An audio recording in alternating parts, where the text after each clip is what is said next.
Assalamualaikum warahmatullahi wabarakatuh. Selamat pagi anak-anakku sekalian. Alhamdulillah hari ini kita bisa bertemu lagi untuk materi ilmu pengetahuan alam kelas 5.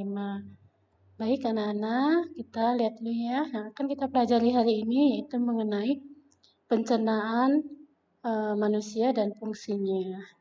Tujuan dari pembelajaran kali ini yaitu Anda semua bisa mengetahui organ-organ pencernaan pada manusia beserta fungsinya. Baik, lanjut. Nah, ini ya kita lihat mengenai sistem pencernaan pada manusia. Anda bisa lihat di halaman 153. Itu alurnya makanan itu masuk melalui mulut.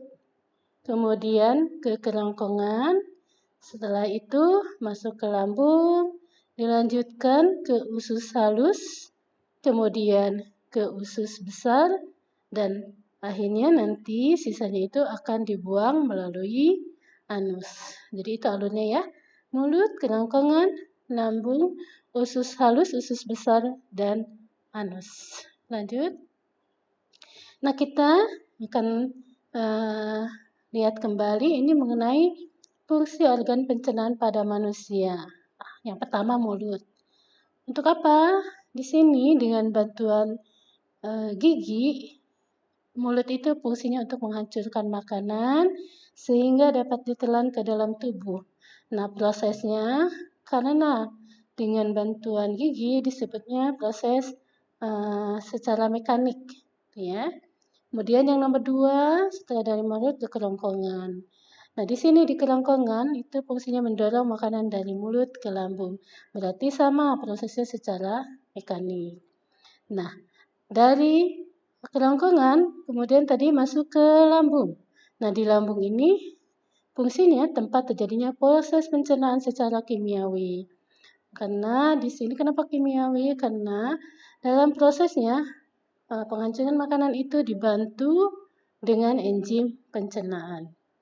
Kemudian dari lambung nanti akan masuk ke usus halus. Usus halus ini fungsinya sebagai tempat penyerapan sari-sari makanan. Nah, sari-sari makanan ini nanti setelah diserap di usus halus itu akan diedarkan melalui pembuluh darah ke seluruh tubuh. Ya. Nah, sisa dari makanan yang tidak diserap di usus halus itu akan masuk ke usus besar. Nah, di sini berarti usus besar itu sebagai tempat penyerapan air dari makanan dan juga sisa dari makanan yang tidak diserap di usus halus. Dan yang terakhir nanti di anus. Anus itu sebagai tempat pembuangan dari sisa-sisa pencernaan.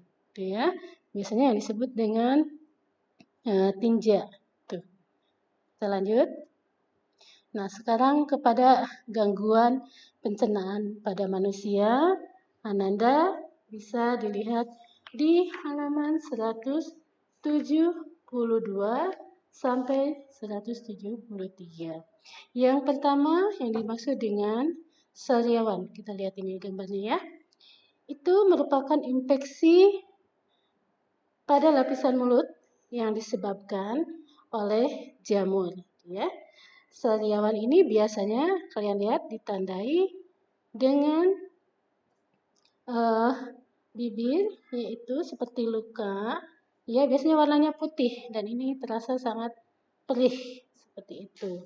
Nah, biasanya untuk pengobatan sariawan dilakukan dengan mengolesi salep untuk sariawan dan juga kita harus sering makan buah yang banyak mengandung vitamin C. Oke, selanjutnya sakit gigi. Nah, ada yang sakit gigi. Nah, di sini sakit gigi itu merupakan rasa nyeri yang muncul di dalam atau sekitar gigi dan rahang yang disebut dengan peradangan. Nah, ini disebabkan karena adanya pembusukan gigi, luka pada gusi, dan tambalan gigi yang rusak. Kenapa biasanya terjadi peradangan di situ? Karena lapisan terdalam gigi itu terdiri atas pembuluh darah dan saraf.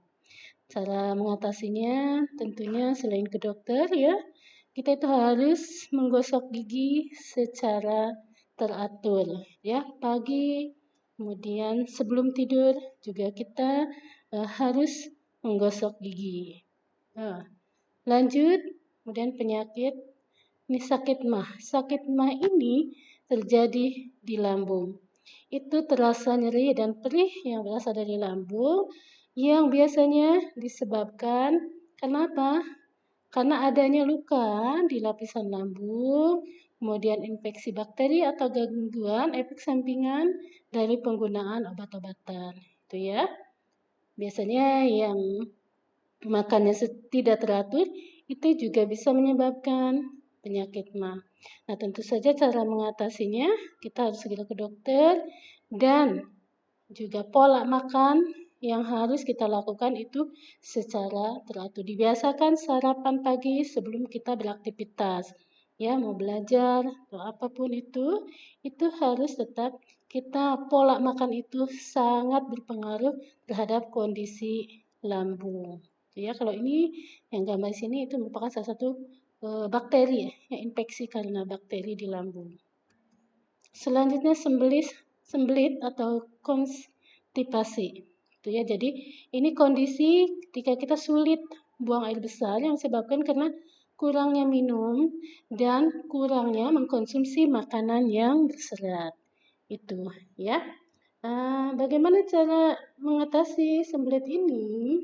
Tentu saja kita harus bisa mengubah pola makan ya dan juga gaya hidup, yaitu dengan cara mengkonsumsi makanan yang berserat ya. Ini kemudian minum air putih dan olahraga secara teratur itu. Kemudian mungkin ada cara pemijitan ini ya yang terdapat di sekitar perut untuk bisa mengeluarkan tinja itu untuk kembali ke rektum atau ke anus seperti itu. Tapi yang terpenting ini yang harus kita lakukan ya, mengkonsumsi makanan yang berserat juga pola makan dan gaya hidup yang memang harus kita perhatikan demi apa? Demi lambung di sini, lambung di usus besar ini, mohon maaf di usus besar ini biar tidak terjadi yang disebut dengan sembelit atau sulit buang air besar.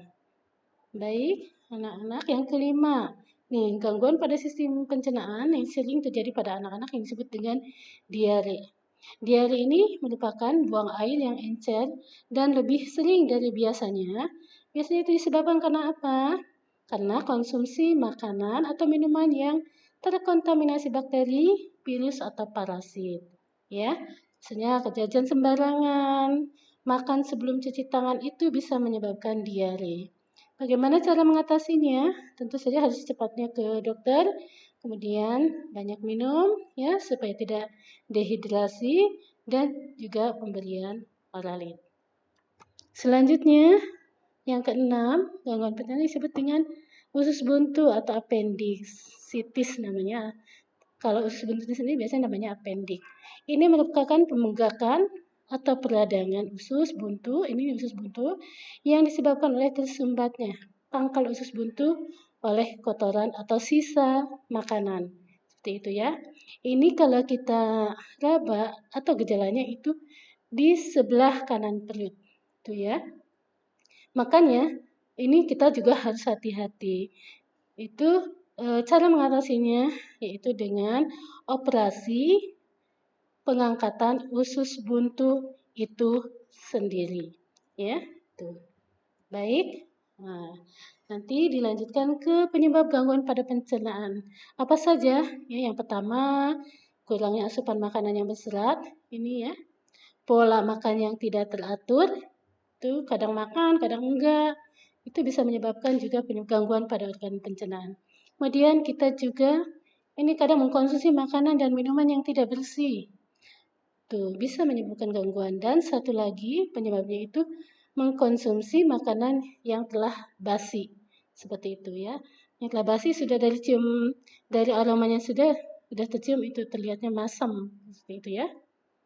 Nah, anak-anak, inilah makanan yang sehat bagi kita untuk sistem pencernaan kita. Misalnya disebut makanan 4 sehat 5 sempurna ya. Ada makanan pokok, kemudian ada lauk pauk, daging, kemudian ayam, ikan, telur. Selanjutnya juga ada buah-buahan, sayuran, dan susu. Ya, jadi ini makanan yang sehat bagi sistem pencernaan kita, ya. Itu ya anak-anakku. Jadi ibu sarankan untuk anak semuanya ya untuk menjaga sistem pencernaan kita agar tetap baik, itu jaga pola makan. Sekian dari Bu Ridat. Terima kasih atas perhatiannya. Ibu tutup. Billahi taufiq wal hidayah. Wassalamualaikum warahmatullahi wabarakatuh.